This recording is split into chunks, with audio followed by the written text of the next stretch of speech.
Super star Rajinikanth ஆரம்பகட்ட காலத்திலிருந்தே மோடிக்கு ஆதரவு அளித்து வருவதுண்டு. அந்த வகையில் தற்போது பகல்ஹாம் தீவிரவாத தாக்குதலால் இந்தியா பெரும் கொந்தளிப்பில் உள்ளது. கிட்டத்தட்ட 26 பேர் கொலை செய்யப்பட்டுள்ளனர். இந்த தாக்குதலால் காஷ்மீர் முழுவதும் சற்று பரபரப்பாகவே உள்ளது. சினிமா பிரபலங்கள் முதல் அரசியல் தலைவர்கள் வரை பலரும் பாகிஸ்தானுக்கு எதிராக கண்டனம் தெரிவித்து வருகின்றனர்.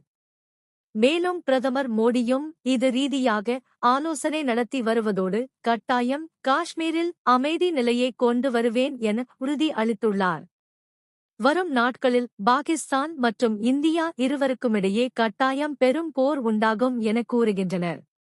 இந்நிலையில் ரஜினிகாந்த் வேவ்ஸ் உச்சி மாநாட்டில் பேசியபோது பிரதமர் மோடி மிகப்பெரிய போராளி, பஹலகாமில் நடைபெற்றது காட்டுமிராண்டுத்தனமான தாக்குதல். இதில் எதிர்கொண்டு வரும் எந்த சவால்களையும் பிரதமர் சமாளிக்க கூடிய வல்லவர். குறிப்பாக காஷ்மீர் சம்பந்தப்பட்ட பிரச்சனையில் லாவகமாக கையாளக்கூடியவர். கட்டாயம் காஷ்மீரில் அமைதியை நிலைநாட்டுவார் என்று தெரிவித்துள்ளார். ஆரம்ப கட்டத்தில் இருந்து மோடிக்கு ஆதரவு அளிக்கும் ரஜினி இந்த தீவிரவாத தாக்குதலிலும் அவரை புகழ்ந்து பேசியுள்ளார். வரும் தேர்தலில் அவருக்கு சப்போர்ட் செய்து தேர்தல் பரப்புரை மேற்கொள்வார் என்றும் அரசியல் வட்டாரத்தில் பேசப்பட்டு வருகிறது.